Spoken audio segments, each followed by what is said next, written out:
हनुमान जी की संपूर्ण कहानी। हनुमान को महादेव का 11वां रुद्र अवतार माना जाता है। सब जानते हैं कि वह प्रभु श्री राम के सच्चे और सबसे बड़े भक्त हैं। हनुमान का जन्म अंजनेरी पर्वत पर माता अंजनी की कोख से हुआ था। उनके पिता का नाम वानराज केसरी था। इस वजह से उन्हें अंजनी पुत्र और केसरी नंदन इन नामों से भी जाना जाता है। सूर्य के स्वर्ण निर्मित सुमेक में केसरी जी का राज्य था। एक बार अंजनी ने स्नान करके सुंदर वस्त्र आभूषण परिधान किया। उस वक्त पवन भगवान ने उनको कहा कि आपको सूर्य, अग्नि और सोने जैसा तेजस्वी वैगाधता महाबली पुत्र प्राप्त होगा। और वैसे ही हुआ। श्री राम का निष्ठावान सेवक भक्त जानकर हनुमान जी से हम सब परिचित है। हनुमान को असीम भक्ति और असीम विनम्रता ऐसे अनेक गुणों से पहचाना जाता है।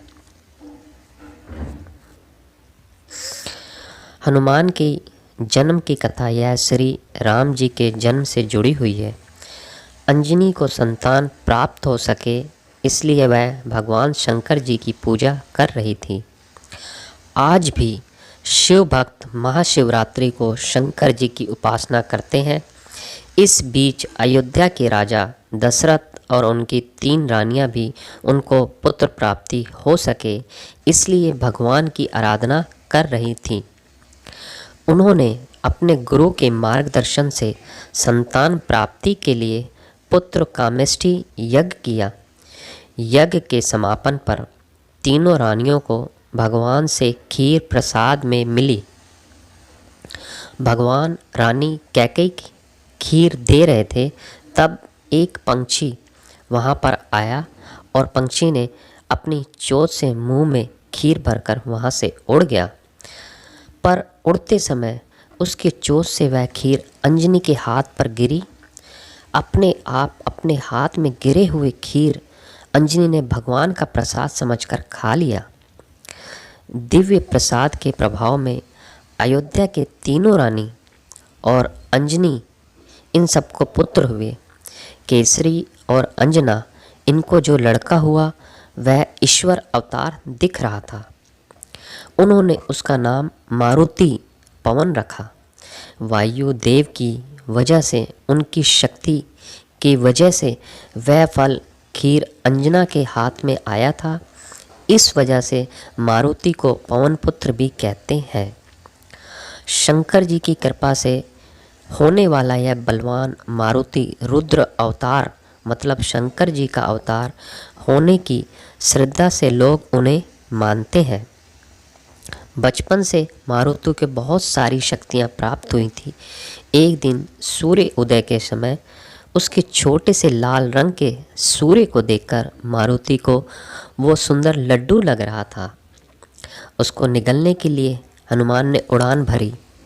इंद्रदेव के साथ साथ सभी देव भयभीत हो गए। इंद्रदेव ने सूर्य और पृथ्वी को बचाने के लिए अपना हथियार मारुति की तरफ से मारा। इस वजह से मारुति मूर्छित हो गए। अपने पुत्र की ऐसी स्थिति देखने के बाद पवन देव ने सभी सृष्टि की वायु बंद कर ली। उस वजह से सभी जानवर और इंसानों का अस्तित्व खतरे में आया। उसके बाद सभी देवताओं ने मारुति को मूर्छावस्था से बाहर लाए और पवन देव को शांत करके पहले जैसी वायु पर्यावरण में लाए। हनुमान को सभी देवों ने आशीर्वाद देते हुए कई शक्तियां प्रदान की।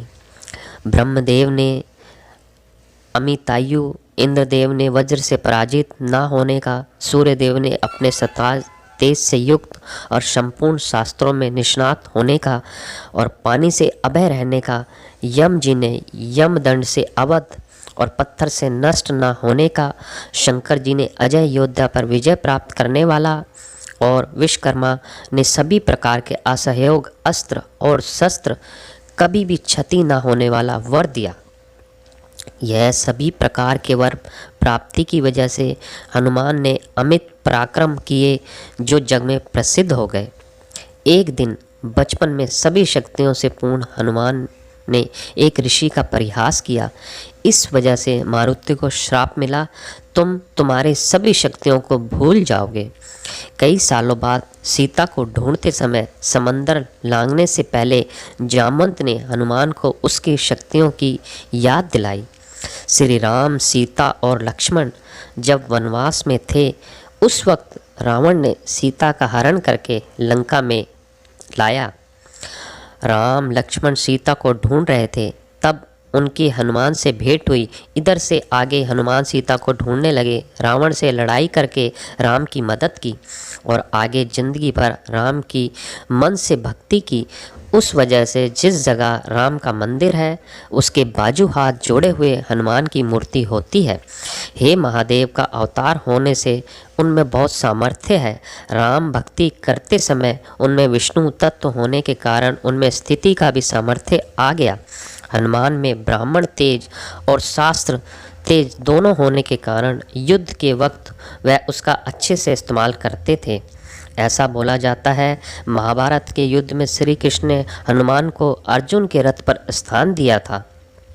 तभी हनुमान ने रथ और अर्जुन पर आने वाले अस्त्र और शस्त्र हवा में नष्ट कर दिए।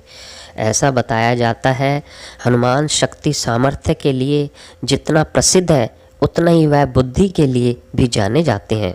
बचपन में हनुमान ने गुरुकुल में जाकर बहुत सारी विद्या सीखी थी। वानरों का युद्ध करने की विशिष्ट तरीका मारुति ने सीखा। हनुमान को खूब सारी भाषाएं भी आती थी, इसलिए राम लक्ष्मण की खबर निकालने के लिए सुग्रीव ने हनुमान को भेजा था और इसलिए सीता को ढूंढने के लिए हनुमान को भेजा गया। समुद्र लांघना, समुद्र पर सेतु खड़ा करना, दुश्मनों का नाश करना, लक्ष्मण के लिए संजीवनी बूटी लाना, इससे हनुमान की शक्तियों का अंदाज़ा मिलता है। हनुमान चिरंजीवी मतलब अमर है, ऐसे भक्तों की धारणा है।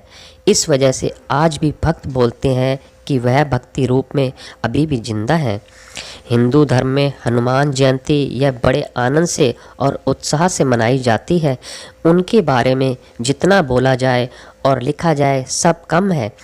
जब जब कोई संकट आए वो याद आते हैं, जब जब जी घबराए वो याद आते हैं, जब जब बल और बुद्धि की बात हो उनकी याद आती है, जब सच्ची भक्त और भक्ति की चर्चा हो उनका नाम लिया जाता है। आज भी हर घर में हनुमान चालीसा गाई या सुनी जाती है। इस तरह वो हमेशा हमारे साथ है। इसलिए इस प्रार्थना के साथ ही बजरंगबली आप सब पर आशीर्वाद बनाए रखेंगे। इसी प्रार्थना के साथ इस लेख को यहीं विराम देता हूँ। मैं आशा करता हूँ कि आपको हनुमान जी की यह संपूर्ण कथा अच्छी लगी होगी।